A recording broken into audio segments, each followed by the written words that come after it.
Don Zuzzi again. Today I got a delicious breakfast recipe for you guys. Not sure exactly what to call it. It's a bunch of different things.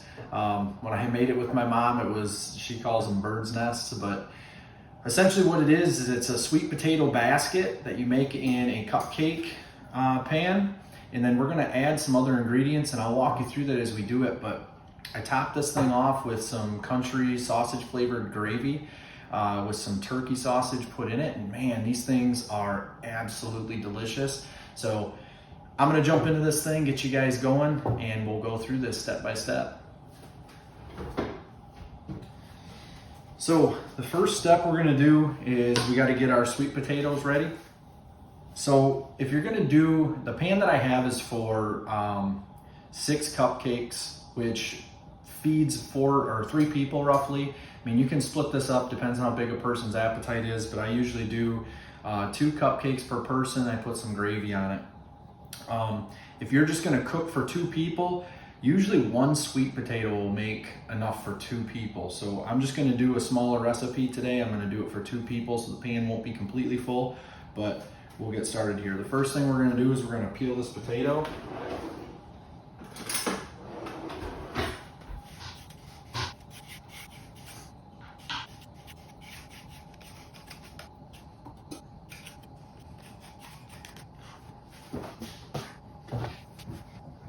Next, we're going to string the potato.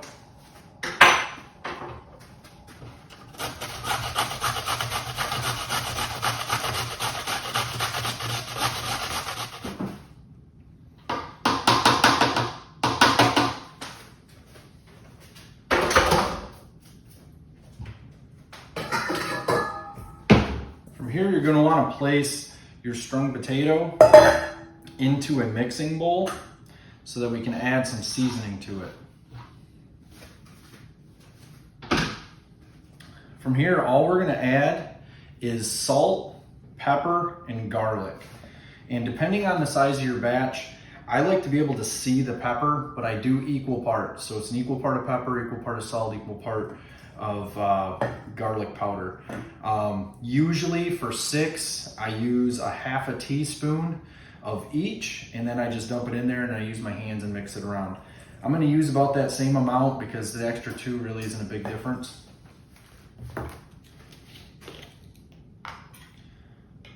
Half a teaspoon of garlic powder. If I can get this stuff to come out.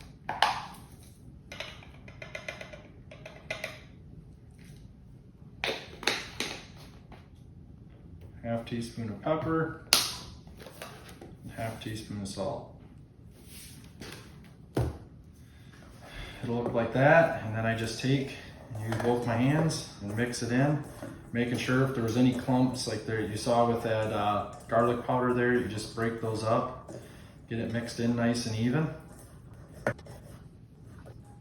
When you look at that, you'll see just a little bit of pepper on everything, and I like to try to get that consistency. If you like it a little more spicy, throw a little more pepper in there, add some of your own seasonings if you'd like. The way that I'm showing you here turns out excellent every single time, so I'm just gonna stick with my version of this and show it to you. Feel free to jazz it up any way you want. Here's our cupcake pan. We're gonna hit this with some oil. I like to use coconut oil. Here's the spray coconut oil. And then just hit them each decent like that. Then we're gonna divide this up amongst the 4 till it's gone. Try to make sure to do it as even as possible. It's not super critical, but just makes a better flavor all the way around. Then we're gonna bowl these out so they make the little baskets. This is where my mom got the idea of bird's nest. Her and I have tried this with a couple of different things. One thing we did this with was stovetop stuffing, and it's actually really good that way too. This one's super healthy. To me, this is a really good, healthy, delicious breakfast option. Honestly, you could do it any time of the day. It's more of a breakfast type meal. You get those basket like that, and then We're gonna preheat the oven to 425. We're gonna put these in the oven for about 13 minutes. While we're waiting for the oven to preheat, we're gonna start getting going on a couple more things we need to do. One of the things I do is I put an onion in one of the layers, so we need to get this diced up. How you cut your onion, it's up to you, it really doesn't matter. I'll show you a little trick the way I do mine, something I learned on the good old intranet, and works quite well.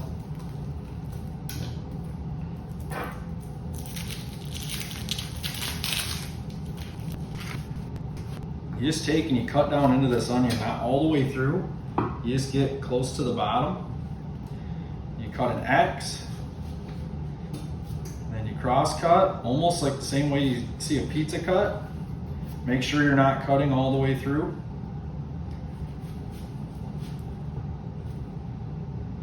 And as fine as you want to make these, you can keep cutting like that. Get rid of some of these bigger pieces.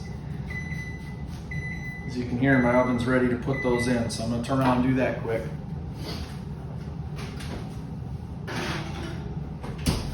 And then we are going to cook those for 13 minutes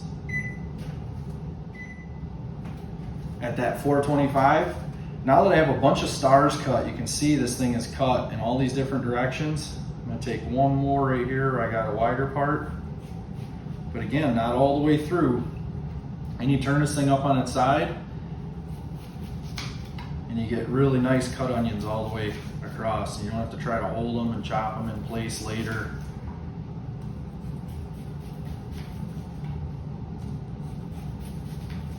This works good for cutting them up for hot dogs too. We'll start to get out the rest of our ingredients, so we're ready for that, but we got about 13 minutes to kill right now. We're gonna need 1 egg per cupcake. So for this, the way we're doing it today, we're gonna need 4. And then any kind of shredded cheese. I always use this Mexican shredded cheese because I'm always making fajitas and stuff like that, but it works really good for this. Then, since we're gonna do this with country gravy, we'll get started on that. There's a certain kind I like to use. It's this McCormick's sausage flavored country gravy. This stuff is excellent. It's super easy to make and has a really great flavor. And then once we get this done, which is really quick, I'm going to show you how to do this in the microwave.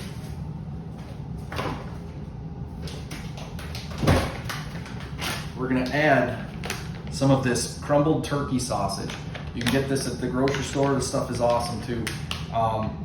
When the gravy comes out, it's going to come out really hot. So we're just going to go ahead and take this right out of the fridge and add as much of this as we want to that gravy mix till it looks like there's enough in there that we're satisfied with. And let's get started. So I know from doing this so many times that it takes 2 cups of this, and I know 2 cups is where it fills up on the line on this mixer that I use. And I'll show you how I'm going to do this. So I'm going to take and fill this up to where I know it's supposed to be. I'm going to take a microwave safe bowl, and I'm going to pour most of this out, but not all of it. I throw my mixer back in there because that gives me a good indicator that I want that water right at the top of that little mixer ball that I threw back in there. This goes in the microwave. We start this one at 4 minutes. That should bring that water to a boil. Then we're going to add the full content of one of these packages to that little bit of water we left in there. And give it a good flick. Sometimes it gets caught in that corner of the package. Shake it now, but right before I add it in, we're going to shake it one more time. The reason I do that is because if you just shake it now and leave it set, it'll settle, and all the seasoning, like the pepper and stuff, will settle at the bottom of that mixer, and it doesn't mix well. So you just give it one good shake before you pour it in, and then we're going to start mixing it. So this came to a boil after 3 minutes. I didn't need to quite wait the full 4. Once it's boiling, you're trying to do this next step. Give that a good shake, and you're going to add this mixed material.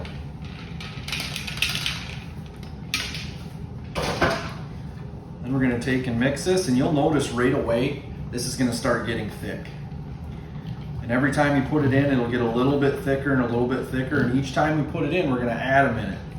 And once it's at the consistency that you like, this is personal preference, that's when you're done. I like mine to be a little thicker than this, so we're gonna go another minute, see if it gets to the consistency we're looking for, and we'll check it. Now we're gonna take it out, and like I said, you keep mixing this.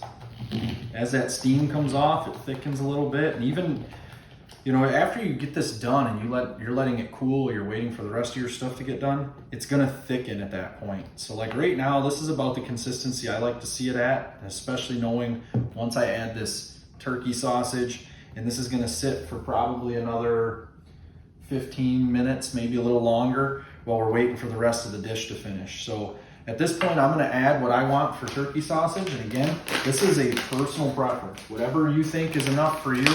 You want extra, put some extra in there. If you want a little less, don't put so much in, or you can even leave this out. It's something I started adding. I really like it. It adds a little more flavor to this recipe.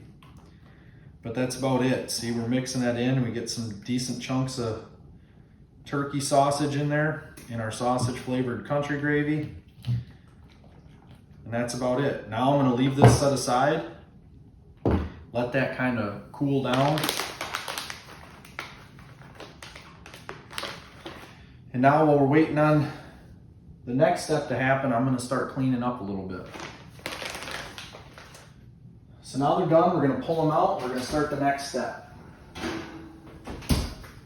You're gonna look like that after being in there for about 13 minutes. At this point, we're gonna add the onion, add a little bit to the bottom, as much as you wish to. Then we're gonna add the cheese. Again, this is add as much as you'd like.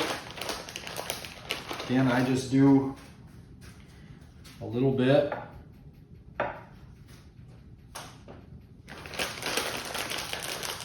Do the same thing with the cheese.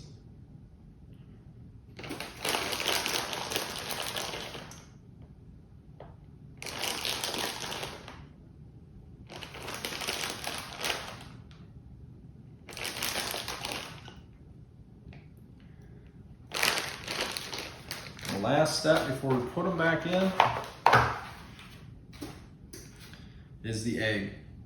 So you're gonna you're gonna crack your egg, and you're just gonna put it in right on top of each one of these.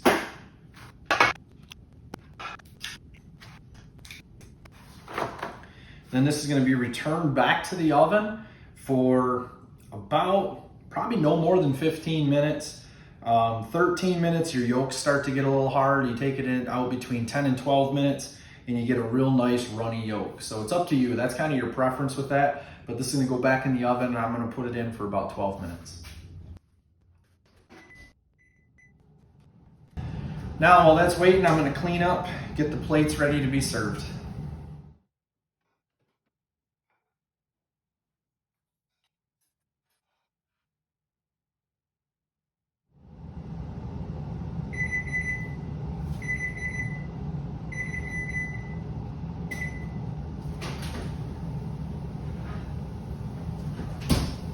Right here is about where I like to see them. See how it's still a little bit loose there?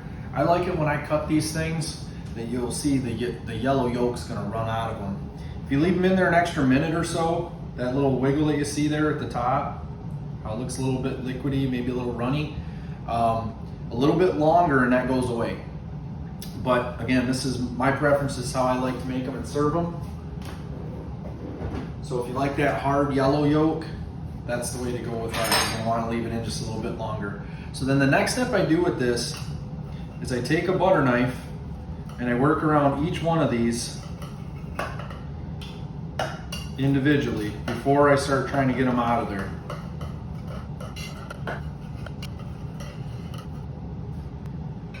Then you're gonna take your fork and you're gonna work your way around this thing, releasing it from the pan before you go to pull it out. You're gonna get underneath it, and that way everything stays in there and nothing stays in the pan.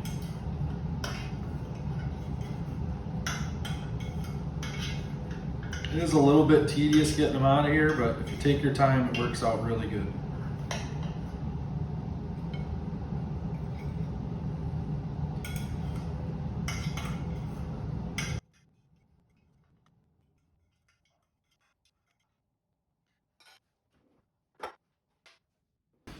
Now, when I originally found this recipe, that was it right there. That's where it ended. So if you find a recipe similar to this out on the web, it'll look like this. I had the idea to add this sausage to it, and man, it makes just a huge difference. And then all I do from here, and again, this is personal preference, how much you'd like to have, is you just add this across the top of these,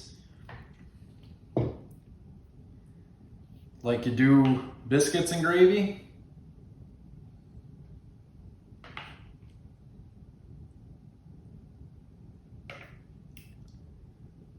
And that's it right there. This dish is absolutely delicious. It is a pretty darn healthy dish too. It's not really gonna kick you in the butt with high carbs and all that other stuff. You got sweet potatoes, you got egg in there, onions, you got turkey sausage. It really is a healthy dish. And you know, in hindsight, thinking about it, maybe my mom nailed the name there. Maybe you call it a bird's nest. It's got a little basket with the potatoes and you got an egg in there. So hopefully you guys love this recipe. Don't forget to like and subscribe. Check out some of my other stuff. Have a good one.